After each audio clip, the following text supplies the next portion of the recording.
Hello नमस्कार दोस्तों, आप सभी का रोचक कथाएं में स्वागत है। आज मैं सुनाने जा रही हूँ धर्मराज की कथा। एक गांव में एक बुढ़िया माता रहती थी। उसे एक बेटा और एक बहू थी जो बुढ़िया माता का बड़ा ही सत्कार और सम्मान करती थी। बुढ़िया माता बहुत धार्मिक प्रवृत्ति की थी। हमेशा दान पुण्य पूजा जप तप यज्ञ हवन और ब्राह्मण को भोजन कराती थी। बहुत सारे तालाब और धर्मशाला बनवाए थे और बहुत सारे ब्राह्मण को दान देते थे। गरीब को भोजन कराते थे, गरीब को अन्न वस्त्र का दान करते थे। बुढ़िया माता हमेशा परोपकार ही करते थे। बुढ़िया माता हमेशा पेड़ पौधा लगाती थी और पेड़ पौधा में बैठ के यात्रीगण बड़े आनंद से विश्राम करते थे। पशु पक्षी भी उस पौधा पर बैठकर अपना घोंसला में बड़े आनंद पूर्वक से अपना जीवन व्यतीत करते थे। बुढ़िया माता बहुत पेड़ पौधा लगाए थे और बुढ़िया माता ने जब वृद्ध हो गई तो अपना शरीर का त्याग कर दिया।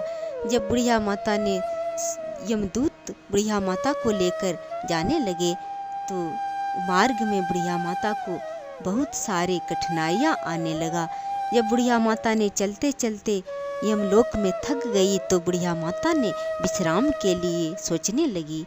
तब यमदूत ने कहा, माता आपने कभी कोई धर्मशाला बनवाए हैं और पेड़ पौधा लगाए हैं? तो बुढ़िया माता ने बोली, हाँ, हम तो बहुत सारे धर्मशाला यात्रियों के लिए लगाए हैं और पेड़ पौधा भी लगाए हैं ताकि उस पर पशु पक्षी बैठकर अपना घोंसला में बैठकर आनंद पूर्वक जीवन व्यतीत करे। तब बुढ़िया माता के मार्ग में धर्मशाला आ गए और बुढ़िया माता ने उसमें विश्राम करने लगी। विश्राम करने के बाद बुढ़िया माता चलने लगी। चलते चलते बुढ़िया माता को प्यास लगा और बुढ़िया माता से यमदूत ने कहा, माता आपने कभी कोई तालाब बनवाई है और जल का दान किया है? तो बुढ़िया माता ने याद किया, हाँ, यात्रीगण के लिए बहुत सारे जल का दान किए थे और तालाब बनवाए थे ताकि उस तालाब में गौ माता पानी पी सके।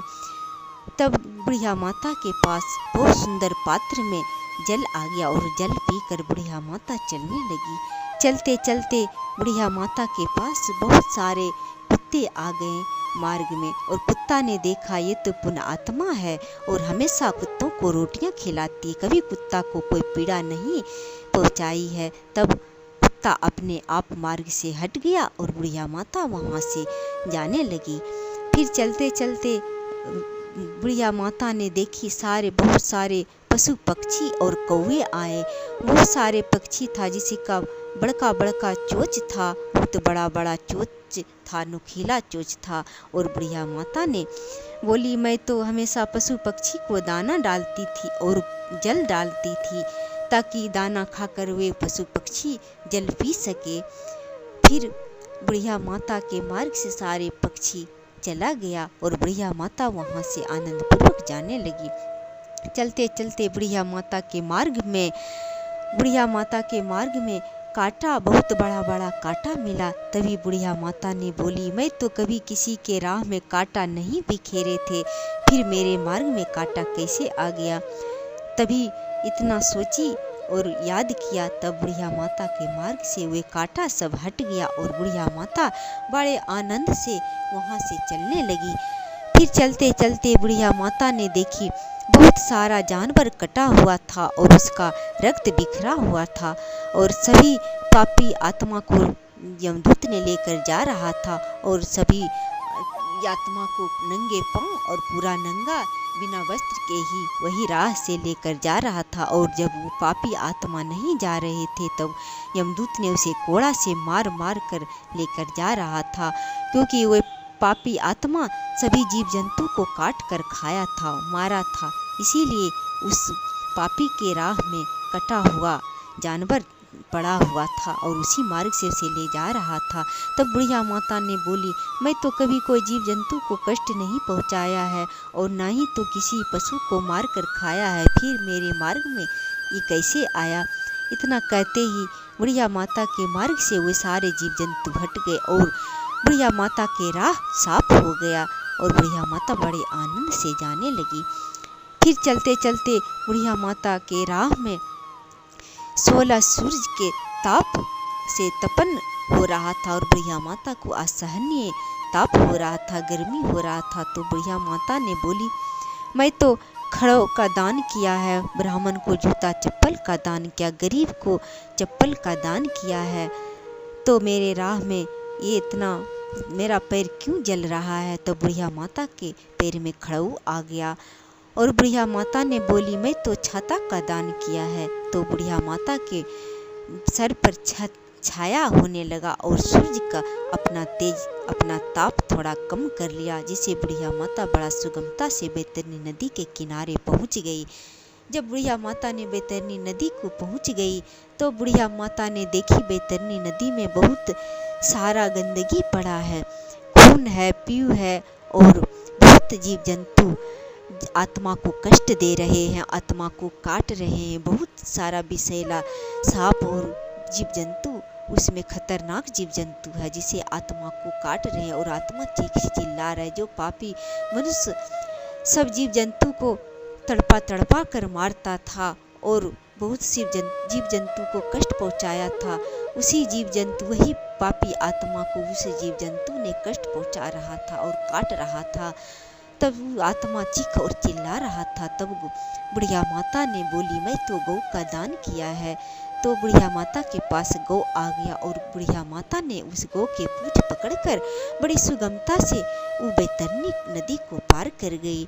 जब बुढ़िया माता ने चलते चलते धर्मनगरी पहुंची तो धर्मनगरी ने देखी बुढ़िया माता की बहुत सूरज के समान वो धर्मनगरी चमक रहा है और दरवाजे में, धर्मराज के दरवाजे में बहुत बहुमूल्यों से जड़ा हुआ, अनेक प्रकार के बहुमूल्यों से जड़ा हुआ वह दरवाजा चमक रहा है। हीरा पन्ना मोती जवाहरात से भरा हुआ वह दरवाजा चमक रहा है। बुढ़िया माता ने बोली, मैं तो अनेक प्रकार के दान पुण्य किए हैं, फिर मेरे लिए दरवाजा बंद क्यों है। यमदूत ने कहा, माता आपने धर्मराज के लिए कभी कोई पुण्य किया है, दान पुण्य और पूजा और कथा सुनी है। तो माता ने बोली, मैं तो धर्मराज के लिए कोई भी पुण्य कर्म नहीं किया, न पूजा किए न धर्म किए, न तो धर्मराज के कोई कथा सुनी न पूजा किया है, तो न हवन किया है। तो बोली कि मैं धर्मराज से बुढ़िया माता बहुत सारा प्रार्थना करने लगी। तो बुढ़िया माता, तब धर्मराज ने कहा, जो समय आपको दिया था वह समय तो बीत गया, अब आप धरती पर दोबारा नहीं जा सकती हैं। तो बुढ़िया माता ने बहुत सारा प्रार्थना किया। तब धर्मराज ने 7 दिनों के लिए बुढ़िया माता को जीवन दान दे दिया और बुढ़िया माता ने पृथ्वी पर आकर अपने शरीर में प्रवेश किया। जब उनका शरीर जलाने वाला था तो उसने अपना शरीर में प्रवेश किया और धर्मराज के नाम लेकर उठकर खड़ा हो गया। सभी आदमी वहां से भागने लगा। तब बुढ़िया माता ने यमलोक के सभी कथा सभी मनुष्य से कह सुनाया और सभी ने बुढ़िया माता को प्रणाम किया और बुढ़िया माता का सम्मान किया। बुढ़िया माता को सम्मान सहित लेकर घर आया और घर आकर बुढ़िया माता ने 7 दिनों तक धर्मराज का पूजा कथा और कहानी कहा। बेटा बहू से कहानी सुनने के लिए कहता तो बेटा बहू ने कथा नहीं सुनता। तब बुढ़िया माता ने एक पड़ोसी को बुलाया और उस पड़ोसी ने नित्य दिन आकर कथा सुनती। तब बुढ़िया माता जब 7वां दिन पूरा हो गया तो बुढ़िया माता के लिए एक विमान आया और उस विमान में बैठकर बुढ़िया माता ने स्वर्ग को जाने लगी। तब बेटा बहू और ग्रामवासी ने स्वर्ग जाने को तैयार हो गया। तब यमदूत ने कहा, माता सिर्फ आपके लिए और इस पड़ोसन के लिए ही विमान आया है। तब बुढ़िया माता ने बोली, मैं अपना आधा पुण्य बेटा बहू और ग्रामवासी को देती हूँ, सभी को इस विमान में बैठाकर स्वर्ग लेकर साथ जाए। तब बुढ़िया माता के साथ सभी बेटा बहू और ग्रामवासी को बैठाकर स्वर्ग लेकर गया और बुढ़िया माता को धर्मराज ने न्याय किया और स्वर्ग में भेज दिया।